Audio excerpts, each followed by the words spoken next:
Have you ever walked away from a conversation feeling utterly hollowed out, as if someone had siphoned the very life force from your being?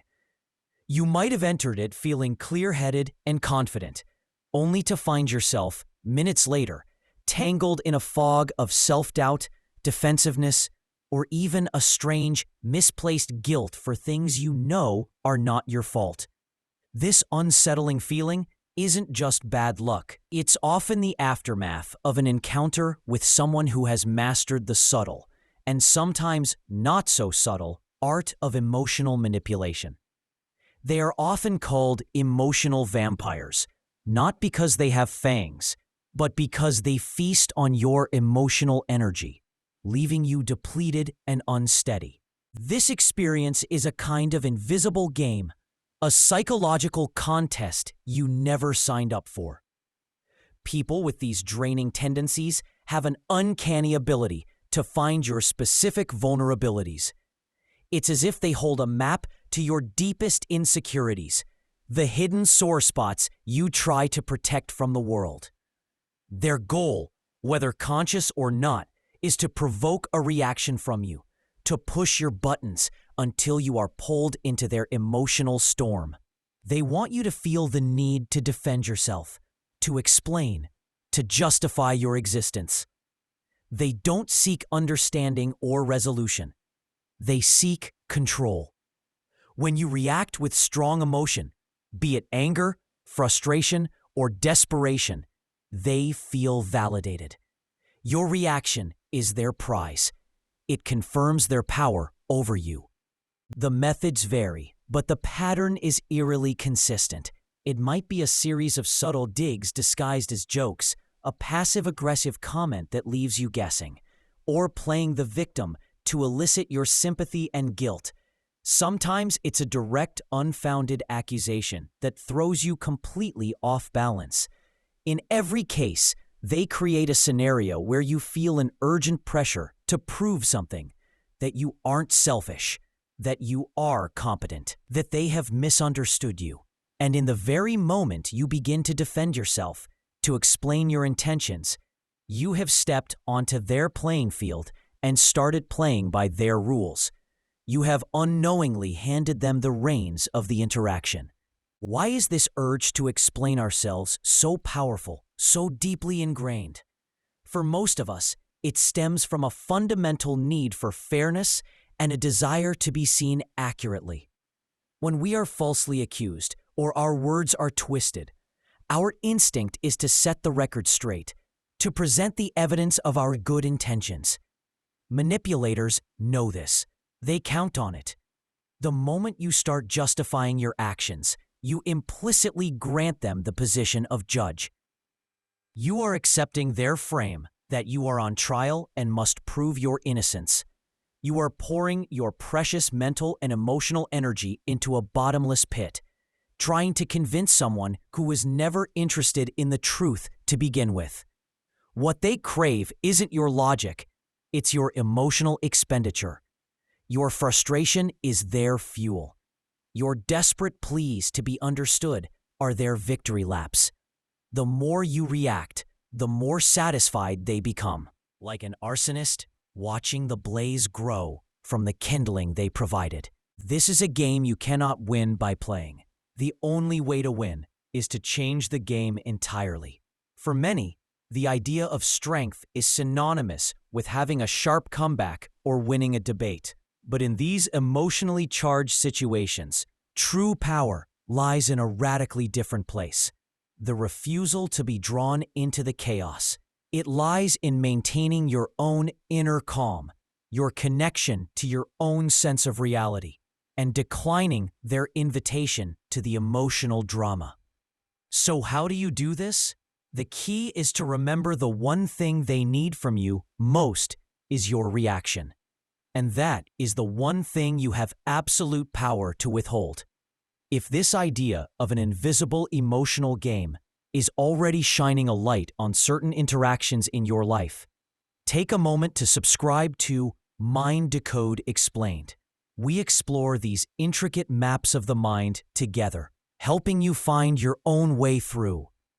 Imagine you are standing before a fire someone else has lit, and they are goading you to throw more wood on it. What happens if you simply refuse?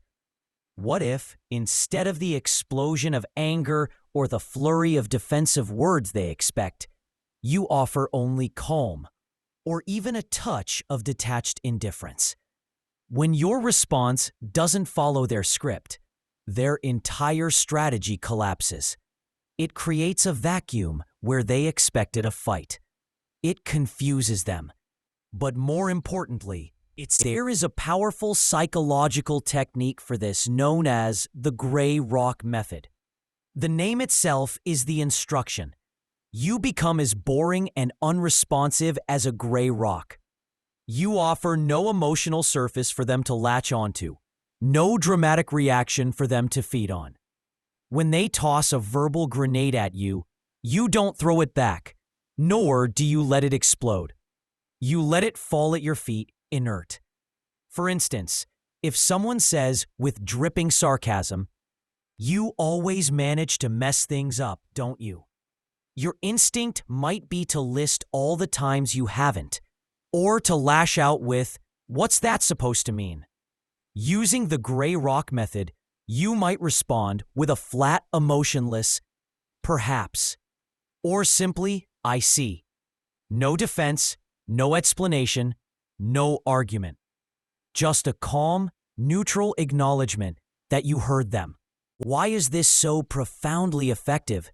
An emotional manipulator is like a performer who needs an audience.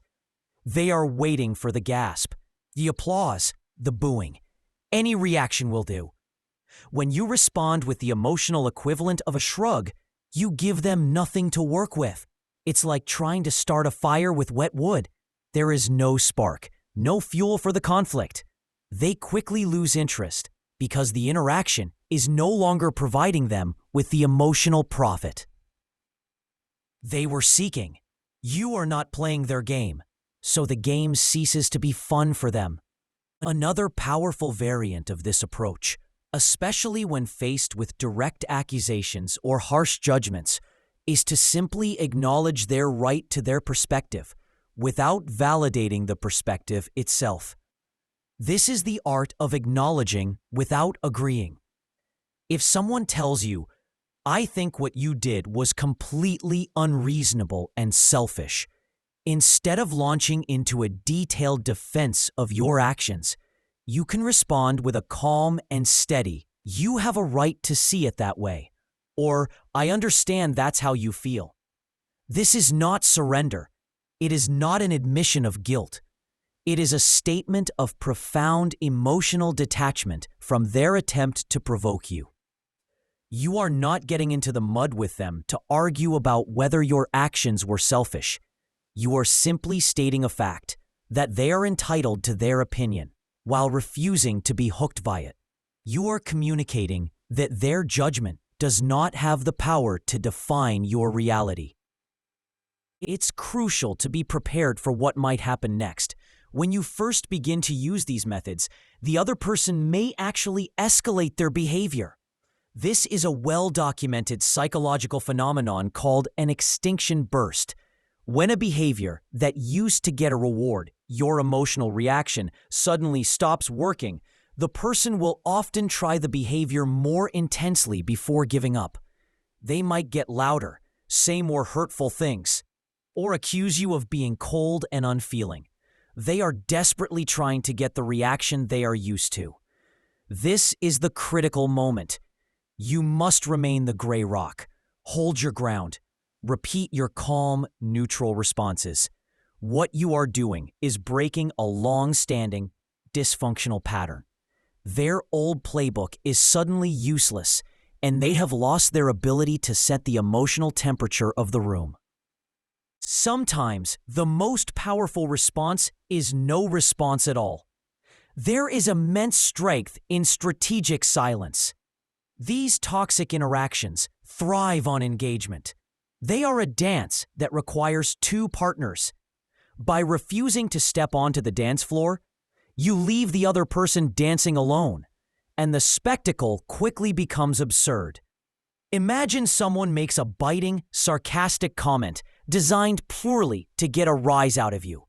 Instead of reacting, even with an exasperated sigh, you simply look at them calmly, without expression, and then turn your attention back to what you were doing. Or you ignore the comment entirely. Their script is shattered. They were prepared for a fight, and you didn't even show up to the battlefield. Strategic silence is particularly effective in a few key scenarios. The first is when someone lobs a hit-and-run comment at you, an unnecessary jab that doesn't actually require a reply. For example, a muttered, "That's so typical of you," as you walk by. Reacting to it validates that their arrow hit its mark. Your silence, on the other hand, communicates that their words were so insignificant they didn't even register. The second scenario is when someone is trying to bait you into a circular, pointless argument. You can see it happening. The conversation is going nowhere. Their points are illogical, and their only goal is to stir the pot. Don't take the bait. You can simply stop, look at them for a moment, change the subject, or if possible, state calmly, "I'm not going to have this conversation anymore," and physically remove yourself. This is not passive aggression, which is a hostile act disguised as inaction. Strategic silence, when done from a place of calm self-preservation, is an assertive and conscious choice. It's about protecting your own energy and refusing to participate in a game where the only outcome is your own depletion. This isn't weakness. Weakness is pouring your heart and soul into trying to convince someone who has no intention of listening. Strength is knowing where and with whom your energy is best spent. As the psychologist and author Dr. George K. Simon notes in his work on manipulative personalities, such as in his book In Sheep's Clothing, covert aggressors rely on their ability to make you feel defensive and confused. By not engaging, you are refusing to play the part of the confused victim they need you to be. You are holding on to your clarity. As you begin to practice these approaches, something remarkable will start to happen. The internal landscape of your life will begin to shift. You will no longer feel cornered in conversations or walk on eggshells around people who used to leave you feeling drained. You start to realize that your power doesn't come from outwitting them with clever words, but from declining to play their game altogether. The people who are accustomed to manipulating you might become confused, or even, as mentioned, intensify their attacks for a while. But if they consistently fail to get a reaction from you, their behavior toward you will be forced to change. They will either adapt or, more likely, they will simply give up, finding you to be no longer a rewarding target for their emotional games. The most profound change, however, will not be in them, but in you. You begin to truly internalize the concept that your emotions are your own sovereign territory. No one can make you feel angry or guilty without your consent, without you allowing their words or actions to trigger your own unhealed wounds and handed over power. This resonates deeply with the work of researchers like Brené Brown, who teaches that our sense of worthiness cannot be negotiated with others. When someone tries to shame you, your refusal to engage is an act of holding on to your worthiness. You start to cherish your emotional energy as a precious resource, making conscious choices about where you invest your mind and your heart. You are no longer a puppet whose strings are pulled by the whims of others. You become the author of your own responses, the director of your own inner state. You learn that your peace is your responsibility, and it is yours to protect. So the next time someone says something that would have once sent you into a spiral of defensiveness or rage, try a small experiment. Just look at them calmly and say, "I understand that's how you see it." And then just observe. Observe what happens in them. But more importantly, observe what happens in you. You may be astonished at how much power you reclaim in that single, simple act of release. You free yourself from the exhausting cycle of justifying, defending, and fighting battles that only ever served to drain you. Remember, your energy is yours. It is the currency of your life. Choose, with great wisdom and profound self-respect, how you spend it.